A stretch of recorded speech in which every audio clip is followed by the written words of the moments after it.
Hi lovelies! Today we are celebrating the spirit of the season with a little shindig I am calling the dance of the undead.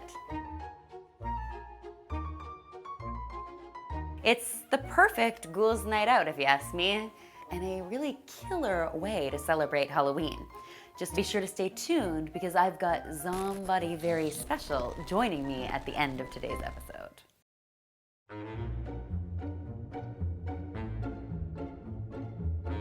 Now, of course, a gory, gruesome spread like this all starts with some blood, but we want our blood to be as delicious as it is horrific. So today I'm gonna show you how to make some really simple edible blood using nothing but some corn syrup, some food coloring, and a little water to thin it out. I'm using golden corn syrup here. If you can only find white corn syrup, it's fine, but the golden has a slightly brown tinge, which makes it look a little more like real blood. For my food coloring, instead of the drop kinds that you can usually find at most supermarkets, I'm going to be using some gel food coloring, which has a ton of great pigmentation. You can usually find this at baking specialty stores or bulk food stores or craft stores. I'm using red, of course, because it's blood, but to get a really realistic color, you also want to add just a touch of blue. A little of the blue goes a long way, so just a drop or two, and you have this amazing color. Now, to thin it out a little bit and make it easier to work with, I'm going to use a little bit of water. If you want your blood syrupy and goopy and sort of scabby, you can leave the water out. It's definitely up to you what consistency you want your blood. Now, when it comes to finger foods, I have to tell you, nothing beats these severed finger cookies. They all start with a really simple sugar cookie recipe, so I'm gonna mix up my dry ingredients. I've got some all-purpose flour here. I'm gonna toss that with a little bit of baking powder and some salt and get it nice and incorporated. Then I'm going to use my hand mixer to beat up some butter. My butter is at room temperature, and as soon as that's nice and light and fluffy, I'm going to beat in some powdered sugar.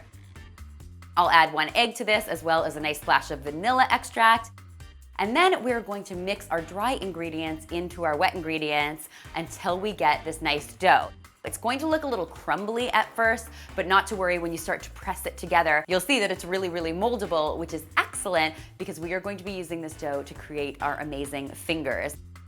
I'm just grabbing a small handful of dough, I'm gonna roll it in my hands, and then I'm going to arrange it on a parchment-lined baking sheet and break off the bottom piece of dough.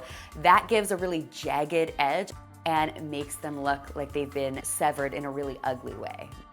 Now, to create the nail for our fingers, I am using some slivered almonds here. We're just going to push those in to the ends of each of our fingers. And not to worry if you break a nail in this process, guys. The more mangled they are, the cooler they look. And then I'll just use my fingers to pinch these gently and create the look of knuckles. I'm gonna use a small paring knife to create some wrinkles on the knuckles. It's really, really critical that you pop these into the freezer for between 15 and 20 minutes before you bake them. And the reason we're going to do that is because we don't want these to spread out too much during the cooking process. We really want them to retain their shape, and freezing them is going to help do that. Once they've completely chilled, we'll pop them into a preheated oven at 375 degrees Fahrenheit for between 10 and 12 minutes. You wanna make sure that they don't get much color on top, but that the bottoms are golden, and of course your dough is set completely. And it's important before we start decorating them to allow them to cool completely. Otherwise, all of our amazing fake blood is just going to melt and become a big mess. I wanted my severed fingers to look like they had been sort of digging through the dirt. So I'm actually using some cocoa powder to give them a bit of a dirty appearance. Now, we also want to make sure we're getting lots of dirt under those fingernails, so you can go ahead and just lift the almond off, and then you can add a little bit of cocoa powder underneath the nail. And then we're gonna start to add some blood here as well. I'll also add a whole lot of blood on the severed part of the finger. Return our nail on top, give that a quick dusting with cocoa powder, and instantly they're transformed to something much cooler looking. These are finger-lickin-good.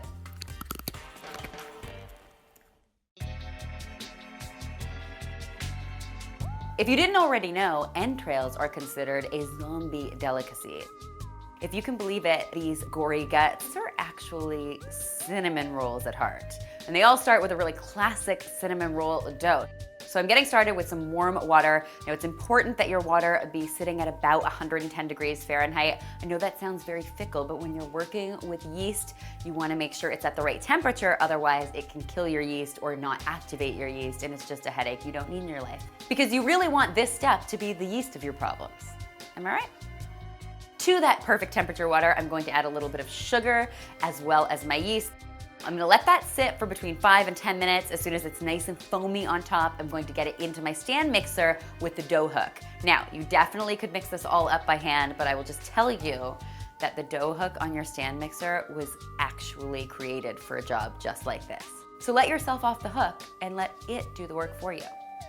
Next, I'll be adding some flour to my stand mixer as well as some red velvet cake mix. I love using red velvet cake mix in this recipe because it's naturally got a sort of red hue to it, so it's going to make these really realistic looking. I'm also going to be adding a little sprinkle of salt to this and pop on my stand mixer and let it do the work for the next, say, 5 to 7 minutes or so. You really want to give your dough hook a chance to work that dough because it's actually doing all of your kneading for you. What more could you need in your life? Once your dough is amply beat up, you can transfer it over to a bowl. I've lightly greased this one to prevent my dough from sticking. I'm just going to cover it with a towel and then place it in a warm spot in the house for about 45 minutes or so. We want to give this a chance to get a good rise happening. While my dough is rising, I'm going to get to work on a nice cinnamon sugar spread. It all starts with some melted butter in my bowl. I'm just going to add some brown sugar to that, as well as a good helping of cinnamon.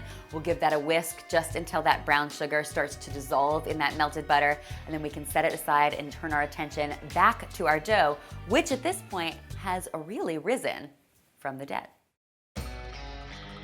We're gonna turn that dough out onto a lightly floured surface and roll it into a nice big rectangle. And then I'm going to take a silicone spatula and just spread that cinnamon sugar mixture on top of my dough. At this point, if you were making traditional cinnamon rolls, you would actually roll the dough in on itself. But because we are creating guts instead, I'm actually going to use a pizza cutter to cut these into strips. Then we're basically going to arrange these strips into an intestine shape in our parchment-lined baking sheet. As you can see, in no time, they start to look like innards. You'll want to give these another rise before they get baking, at least 45 minutes to make sure they reach their maximum fluffy potential. Yes, we want our innards to be nice and fluffy. We're gonna get these into the oven at 350 degrees Fahrenheit for between 25 and 30 minutes. When they come out, they honestly look like intestines. You can serve them just as is, but I really think they are best topped with some ooey gooey glaze. To make my glaze, I just mixed a little powdered sugar with a little bit of milk and then sort of drizzled it all over the top. You've got to have guts to serve a dessert like this. Now, of course, we know that brains are a zombie's favorite food, so it felt fitting to add some zombie brain cupcakes to the menu. Now, these all started with some store-bought chocolate cake mix. I just turned them into cupcakes and allowed them to cool completely. I'm going to be coring out the center of my cupcake with this simple cupcake corer. It basically just allows you to get the center out of your cupcake really easily. I will link it in the description box below if you want to take a look for one. And then I'm going to use a piping bag to pipe in some cherry pie filling.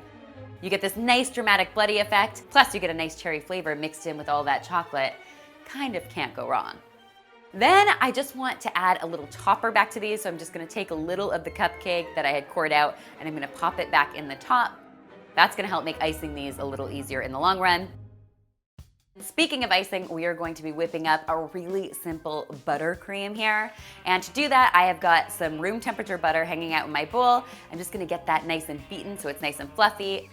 Then I'm going to add some powdered sugar, a little at a time until it's fully incorporated. Then to thin this out just a little bit, I'm also going to add a splash of heavy cream.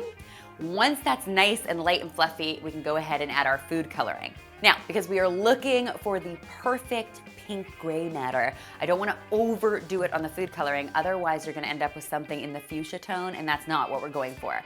I'm just adding a couple drops of the red gel food coloring at a time until I get this perfect sort of soft pink color. Then I'll just transfer this mixture into a piping bag and pipe out my brains. I'm using sort of a medium round tip on my piping bag, and I'm just gonna start by making a little circle of frosting in the center of each of my cupcakes. That's gonna help create sort of a mounded effect with my brains. Next, I'm going to put one line down the center, go around the edge, and then I'm going to sort of crisscross back and forth to create a bit of a layered brain effect.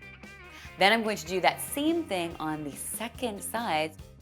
We'll finish that with a little bit of blood. And there you go, guys. You've got brain food zombie approved. I mean, it's not brain surgery, but it tastes pretty good. I think it's a bit of a no-brainer for your next party. Ooh, goopy, bloody center.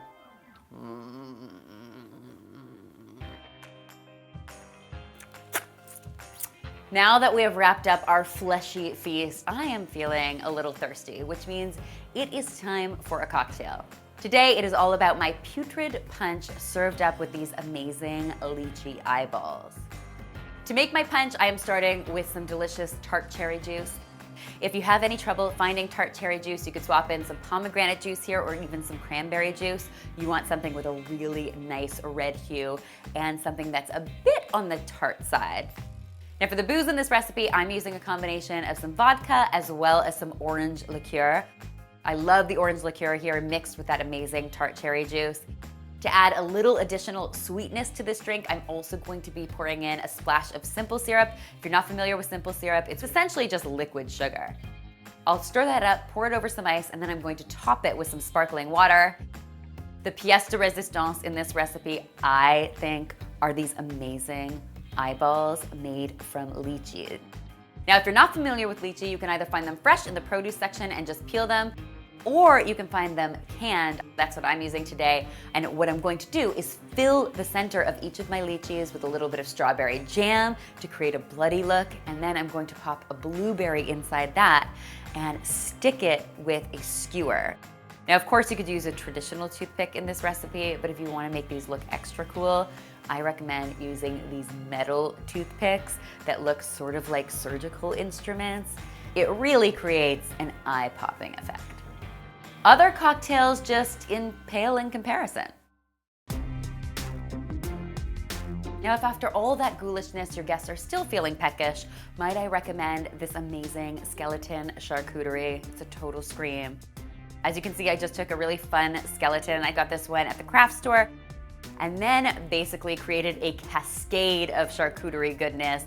So I've got some salami, some sopressata, some mini pepperettes, which I think look a lot like guts. I added some cheese to this, as well as some really nice crackers. You wanna make sure that your colors stay in that sort of fleshy palette.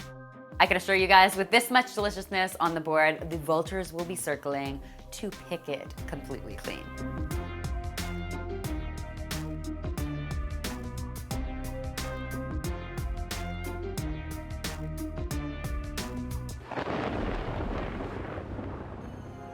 And of course, it wouldn't be a Dance of the Undead without some amazing guests. And today I have an extra special one to introduce you to.